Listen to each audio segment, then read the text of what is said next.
I'm going to get you to move over here just 180, so turn your head around a bit and slide back to me. 1, 2, 3, beautiful. Okay. So we're going to do the first series, and one of the things I don't like about coaching is we start them out. It's not a real situation. They haven't got their frames in place. They haven't put their defences up as I get here, but it's a really good way to kind of deal with the hands and the position. First of all is we're going to have a look at the cross collar choke and the armbar combination, and specifically dealing with the bridge and roll. So we're going to set the cross collar choke up, bridge and roll, and then we're going to have a look at the counter to it. Okay, two things that happen, and it was something that I guess I started to work out really early in the game, being one of the smaller guys, and I found that when I was going for arm bars and the bigger guys, even if I've got the arm bars, sometimes it's quite hard to finish. And secondly, it was quite hard to keep mount on someone that really didn't want me to be on mount, if they were just kind of like pushing and shoving. So one of the key factors that I started to work out is if I come up onto my toes on mount, so my heels up, my weight's always coming forwards. So this is better for him as far as the ability to bridge and roll me. Secondly, because my weight comes onto my knees, it's very hard for me to move my knees. Where if I go into if I flatten out so that it's down, if Ian does bridge and roll me, I can kind of keep my weight stabilised here. The issue that we have is the first time that we're going to go to our collar choke is that I've got to bring my momentum forwards. So what I see people do is I kind of go, I'll put my hand inside the collar, and because I've used my left hand, Ian's pretty free to bridge and roll me because I don't have a post on that side. Okay. So what I want to do is this, I want to put my left hand inside the collar to choke my partner, but I want to try and mitigate or get rid of the chances of him to bridge roll or make it harder. So I think that's what, is if I pin the shoulder here to the right hand side with my right hand, and allows my left hand to go in. So now if Ian does try to bridge and roll me to the side, it is quite hard to, because number one, I've got a double frame system, and number two, if he does try and roll to his left, right, it's pretty much putting the choke on, right? So come on, so if, what I find is, for here is, people might do the right thing, they kind of go, they open up the collar, they put their hand in, but they're pulling up, which means that it's easy for my partner to start to manipulate my weight and move me. Where if I kind of go, I pin the open and roll my wrist, I can get my hand in and I'm on the shoulder. So this is first part for me was a nice easy counter to the bridge and roll. And it's really weird. What would start to happen was people would do what Ian's doing, where they'd use their right hand to try and counter the choke, which opens up the corridor, which allows me to get my choke in. So we're going to come back to that in just a second. So first of all, this is the deal. Okay. Once my hand goes into the collar, right, Ian's going to grab top over, and you think about it this way, right? This is counterintuitive. If Ian pulls my elbow towards him, he's putting my weight across his body. Where if Ian uses this hand and pulls my elbow away, he can now trap my shoulder, a collar, and now he can bridge roll to his right, which is a lot easier to do. So yep, to your right. So this is a lot easier to bridge and roll. So the counter or the intuitive one is we go here, and most people pull the elbow, which puts my weight through you. Where if you go here and pull the elbow, you can now use your hand to come into the collar. So that stops my posture. And instead of pulling me down, you pull me forwards and bridge and roll. You're going to find that this is a lot better. The downfall about it is that you're going into my guard. Yeah. So we're going to have a look at that in a second. Okay. Is everyone okay with that? Who'd like to see that one more time? All right, just Ian, jump on that. Okay, so from here, if Ian puts his hand inside my collar this way, anytime I'm trying to pull the arm here, I'm holding his weight on me. Or if I turn the shoulder this way, it's a lot easier to bridge and roll my partner. And I do like to keep the hand in here and hand in here. Okay. 1, 2, 3. And as I'm out. So So, number one is, as a general rule, I want to stop my partner from getting a high mount, so we're generally going to attack the hips. As Professor Jones said, it's a contact point. Right, so much point trying to push the shoulders or anything like that because you get exposure. So much point trying to push the knees right now because she's just going to go collar, or kimura, sock attack. So as Emma opens up my collar and puts her hand in from here, I grip. Right, and I don't want to come too high. I want to come here. This is the part that I see when people start to bridge, they make a couple of mistakes. Number one is, if I take my partner directly over my head, Emma will simply start to slide higher and get to a higher mount, and then I'm in a bad position. So number two, right, is if I try and bridge to the side from here, if she distributes the weight through to her right hand side, this makes it very hard to do. So what I want to do is this: I want to kind of go to the pinnacle and walk to the side that she can't post on. So for me, this is one of the things that I started to work out really fast from underneath mount is I'm either going to bridge and roll you or I'm going to rescue half guard, because depending on how they react.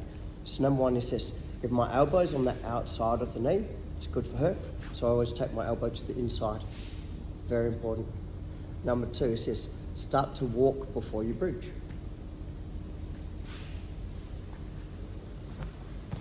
Now bridge. Because I've got the arm, I can start to help to grip break as well. Where we're on the back of the collar, it's quite hard to do. So I'm here, protecting, Emma goes through from here, grip one, from here, elbow comes to the inside, and this. What I start to do is I want to go that way, so if my knees are facing to the ceiling of my knee, I'm going to take it forwards. So I start to trap over the leg, walk, and bridge.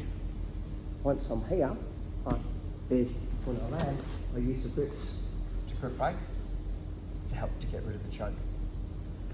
The second thing about it for me is, I understand that most people know I'm going to bridge and roll, so they're generally going to put their left leg out wide to stop the bridge, which is okay.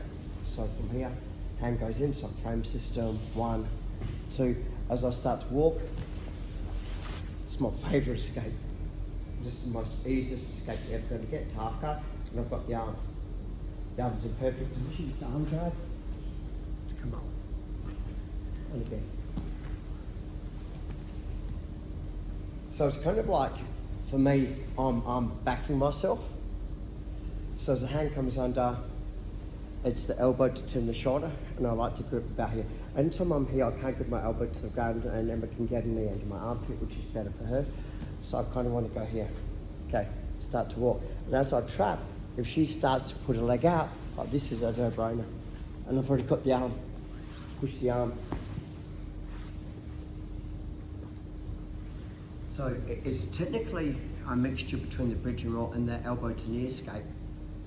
But this is my favourite. Like, I hit this so much, and I kind of bait the bridge. So everyone kind of goes, I'll put my base wider so I can't bridge and roll them, which enables me to go to half guard.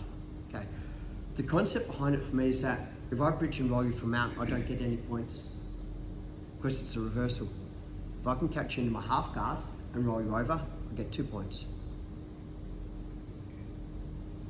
So if you're the person on top and if you feel they're going to bridge and roll you, sometimes you're better off letting them bridge and roll from mount to go back to full guard. You're in a dominant position instead of enabling them to kind of go back into half guard.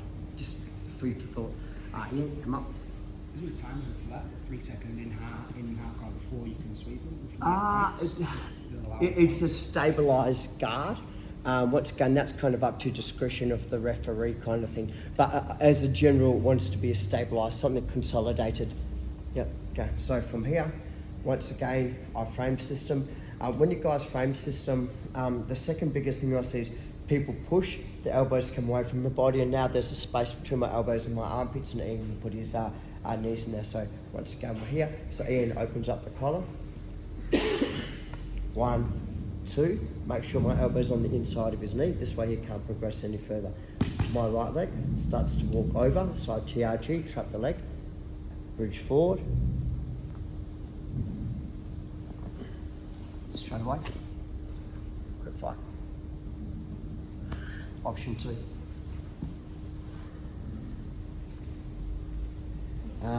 This is my kind of preferred option for me. Is the same deal. Come over. We're definitely pushing the elbow to the far hip from here, underneath. And as I start to turn it in, realise it opens up his left leg so that he's got a post right nice and wide. Yeah. So now it's easy for me. Right. And now you're going to get this option where you can start to play to the back, to the sweeps, and things like that as well. Okay, 1, 2, 3. You're going to love this. First time for everything, Lincoln, hey? Yeah. Right. Okay, so look, here. Right. So sometimes your elbow's caught on the outside. Right. So what I'm going to do from here is, you think about it this way, is I don't want to kind of give it away, so instead of pushing, I'm going to reframe and push backwards to come back in. It's just a quick little motion. Okay, this is the details I want to concentrate on, is this. If I bring my knee over and I'm trying to turn, what's in the way? What's in the way? How can I go become a cylinder? Straight. Yeah. Secondly, is this. If Lincoln posts out on his leg wide, my back's on the ground, you're never going to get your knee through. You have to be on your side. You have to be on your side. So, the two things that I'll concentrate on is this. Before I grab this, I'm not going to grab and go, oh, now I have to redo my elbow. It's too late. So I'm here. Watch. Okay, little things. I've got to get on my side. The easiest way, nudge him. Keep my legs straight. So from here, straight. Look at that. See my legs straight. How's that feel? Go on. Here. Boom. You've got to kind of get that little bit of momentum. So kick them and straighten your leg. If your leg's bent, that can kind of land on it, becomes awkward. Secondly, and this was, so bop, turn the elbows on the inside, we got the position from here. To make me turn that way, it's actually easier to start to walk this way. But without, sometimes, if I just start walking, because that hold on to me is so tight, you're gonna go. And if they don't, nudge them, kick your legs straight. So you've got to kind of go like play the game, because I know, for me, if someone gets mad to me and I'm here, I know they're gonna I'm gonna squeeze my knees tight. Yeah, Brazil. So I just go like this. Start walking. Just start walking. Start walking. Just start walking. Then if it's an issue, nudge, straighten your leg and cylinder along. But I don't know too many people that are going to have mount and have a really wide mount. Well, I know a couple of people that are really good at mount. It's not about the squeeze. But the instant that I go bridge and roll, the most common reaction that I get is people squeeze their knees to try and hold me into place. Use it to walk. Okay. I'll just go in, please.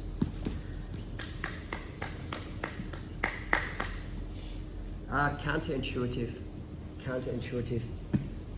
And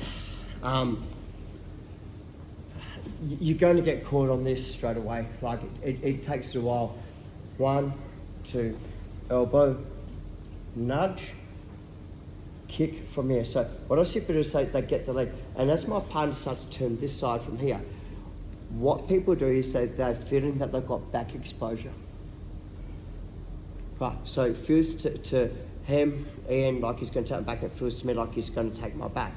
But if I bring this leg through, but can you see how I've hooked it? So I have an inside hook. If Ian lifts his leg at all, I can carry that and I can put that to where I want it to be. So sometimes it's not always best, because if I bring my leg through here, this is better for him to take my back. Right. Where if he comes up a little bit from here, I'll put this hook in. This is not so good for him to take my back. And secondly for me, right, is go. Do whatever you want, Ian. Just let it go. What's that? Do whatever. No, attack me. Attack me. Okay. It's a bit hard because you've got the... Exactly. So I don't have to hold him anymore. So I want you guys to stop going to that quarter guard squeeze and try and get the inside position as an option. It'll stop the back tax on you, and it's going to give you far more freedom. Once I have the inside position, I can push, and I can use that to elevate as well, instead of that squeeze where I'm trying to hold him into position.